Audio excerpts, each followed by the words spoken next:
It's a short starring John Hurd, and it's basically a story about two people, paths crossing. One who's seeking redemption from old crimes, and another who is out seeking revenge for a crime committed against his daughter.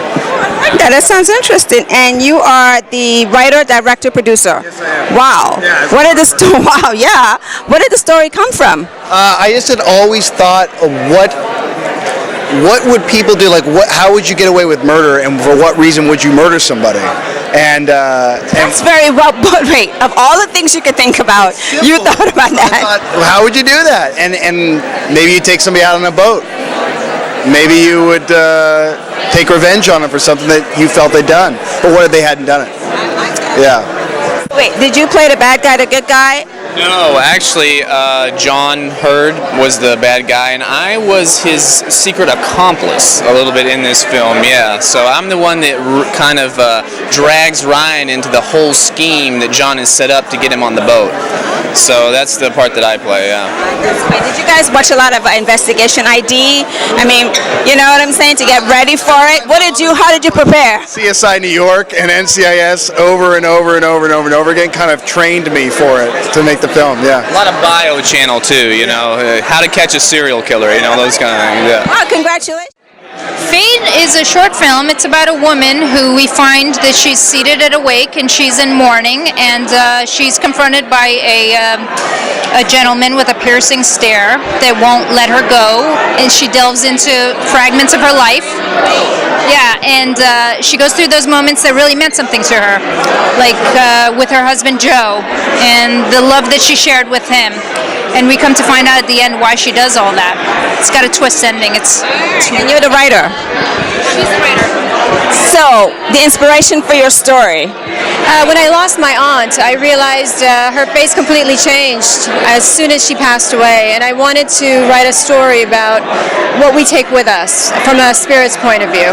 Oh, you directed Tara. I directed it. Right. So, what was it like working with Tara as a writer also of this project? This was actually our second short film together. Yeah, and We have a relationship already built up and trust. we wanted to. Our first one was a comedy short, so it was wonderful because we got to do a drama together as well. But we knew from the first one that we would work together again. So we had a great working relationship. Yeah. Well, I can't wait to see your project, and congratulations. Thank you so much. Thanks. Hi. And this is Like? Oh, I like that. I like. Wow. So we've got Dagny and Chris and David. Oh, how come you were there? Oh, never mind. It doesn't matter. She's in the middle because she's the marketing. All right. So Like, let's see. Thank you. So who wrote what and who did what? I directed and edited and scored and color corrected and sound mixed and played the bongos and did a little juggling. Yes. This is our writer. I wrote it, and I'm in it, and I also was set designer. I actually made fake poop out of mulch. It was supposed to be cat poop. So I took mulch, wet it, and then put it in cat litter, and there you go. And I acted in it, and I showed up as a friend to calm my friend down who got very upset about a like she did not receive on Facebook. Okay. Now that's my next question. What is Like about? Like is basically a cinematic love letter to someone who has really bad Facebook etiquette. Oh, good. Thank you. The 5 stages of grief when someone doesn't get the response they want. No, especially when you don't get that like button, right? It's like, why didn't you like me? So, wait, how did you come up with this idea? Well, it sounds like it's a commonality that we all share, which is when you put something out there and then you're like holding your breath like, oh, I hope someone will like it. And then it just lingers out there for half hour, no likes. And then it's that 5 stages of grief that you go through when no one is liking your things. I gotta get a like. I'm very precious with it. I know. Like there's a sequel coming. Maybe the next one will be defriend the person. Right? It's not worse, right? Trilogy. Exactly. Oh, this could go on forever. It'd be like Lord of the Rings. Like it'll just keep coming up with new, yes. And you take off that chat notification and then the next one. All right, I think you're going to be in our next next film. Are you auditioning? I know. I'm coming to talk to you guys next. So, Editor, it sounds like. technical question really quick. As a story editor and doing all these hats, out of all the hats you had to put on for this project, what was the most challenging for you?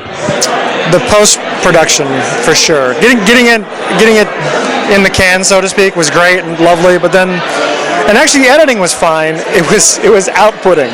It always goes off the rails. A, when there's a deadline, and B, when you need to output, because then everything crashes. You burn through DVDs. I won't tell you what happened to my laptop. I'm not gonna divulge that. I'm gonna like you. I'm gonna like that. Thank you. No crying and no grief. Thanks, guys. Thank you. So much. We're delightful. Thanks. Thanks a lot. That's so clever. Strings. Okay, Jennifer, Crystal, and Catherine, right? Yes. So who did what? I'm the director, and these are my lovely actors. Catherine here. Jen actually played Catherine's mother in the film because, well, Here's the film, Mom. Give me a break. You don't need. you have to listen to the rest of the story. We shot this. It took me 5 years to make the film. We shot for 2 years from when she was 10 to 12, and now she's 16, and we just finished it. So there's a little bit of a difference. There's a little bit of a difference between I was like way down now and now I'm kind of as tall as her. So now they look like sisters. What are Strings about, really quickly? Who's gonna take that? It's about a mother-daughter relationship that's very strong, and they get separated, and it's sort of a science fiction situation where the little girl disappears and the mother's trying to find her, and they sort of end up together by the strength of their love and courage, and I don't want it to be a short. I want to see the whole thing. What's up with that? What happens is I based the film on string theory loosely, and what happens is they go ice skating together one day, and she has an accident on the ice, and she ends up in another dimension. And the whole thing is like it's based loosely on theories of string theory. So I won the science award for the film, Sloan Award. So that's what gave us the bulk of the movie for the funding. So I know it was shot a while back, but while you were shooting and from this project, what did you learn about yourself shooting this project? Well, when I was a child, I was kind of rambunctious and really all over the place. And during this film, I got I got really comfortable on set. It was a really great experience because I learned a lot of things about, how movies work behind the scenes. And I was able to tone myself down, even though it's still really crazy off set. But during when, the camera was rolling, I was able to tone myself down. It was a really great experience because I was able to hone my acting skills, which is really cool. Thank you so much. Great, and congratulations. And I still won that top.